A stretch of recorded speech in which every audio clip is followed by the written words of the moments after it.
Hello students, क्या आप जानते हो लॉ ऑफ सप्लाई में जब डिमांड कर्व होता है, शिफ्ट इन डिमांड कर्व किसको कहते हैं?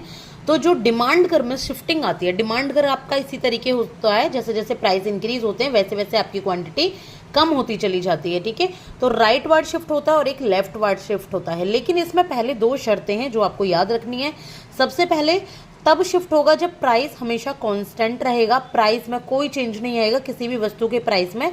जैसे एक एसी है, वो यहाँ पे 20,000 रुपये का है, तो इसमें कोई चेंज नहीं आना चाहिए, प्राइस ये 20,000 ही होना चाहिए। और दूसरे जो फैक्टर्स हैं वो अलग हो जाएंगे, वो चेंज हो सकते हैं लेकिन प्राइस में चेंज नहीं होगा। तो सबसे पहले राइट वार्ड शिफ्ट कब का होता है हमारा डिमांड कर्व? जब इनकम में चेंज होता है, इनकम इंक्रीज होती है। तो जब इनकम इंक्रीज होती है तो क्या होता है, लोग ज़्यादा डिमांड करने लगते हैं, ज़्यादा चीज़ें खरीदने लगते हैं। जैसे हम एसी की ही बात लें तो जहाँ एसी का प्राइस 40,000 था और इनकम थी 80,000, ठीक है, तो ये डिमांड चल रही थी, सिर्फ बंदा एक ही एसी अफोर्ड कर पाया, लेकिन इनकम इंक्रीज होकर 1,20,000 हो गई है। तो क्या होगा, प्राइस वही है 40,000 है, तो यहाँ पे वो ज़्यादा 2 एसी की क्वांटिटी खरीद सकता है। तो इस तरीके से ये राइट वार्ड में हो जाएगी आपकी कन्वर्ट, राइट वार्ड में शिफ्ट हो जाएगी। ठीक है, इसलिए इसको कहते हैं राइट वार्ड शिफ्ट। अब लेफ्ट वार्ड कैसे शिफ्ट होती है डिमांड कर्व? लेफ्ट वार्ड तब शिफ्ट होती है जब इनकम डिक्रीज हो जाती है, ठीक है, या दूसरे जो फैक्टर्स हैं वो डिक्रीज हो जाएं लेकिन प्राइस वही रहेंगे, इनकम डिक्रीज हो गई।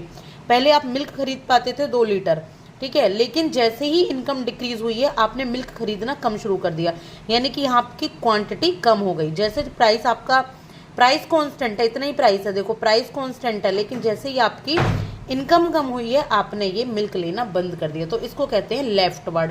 लेफ्ट वार्ड होती है जब आप अपने सामान को कम खरीदते हैं, और राइट वार्ड होती है जब सामान को ज़्यादा खरीदते हैं लेकिन प्राइस हमेशा कांस्टेंट रहता है।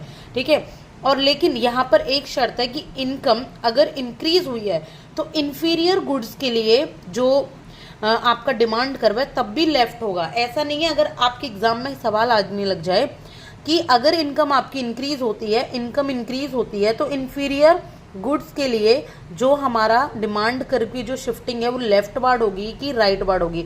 अगर इनकम इंक्रीज होती है तो इन्फीरियर गुड्स के लिए, इन्फीरियर गुड्स कौन से? जो सस्ते प्रोडक्ट होते हैं। जब इनकम बढ़ गई तो कोई भी पर्सन सस्ते प्रोडक्ट क्यों खरीदेगा? मान लो वो नमक लेता था पहले सिंपल 5 रुपए वाला, अब वो नमक लेने लग गया पूरा 100 रुपए वाला, ठीक है, या फिर और कोई 20 रुपए वाला नमक लेने लग गया। तो यहाँ पर इन्फीरियर गुड्स के लिए हमेशा लेफ्ट वार्ड जाएगी, चाहे वो उसमें इनकम क्यों ना इंक्रीज हुई हो। Thank you so much.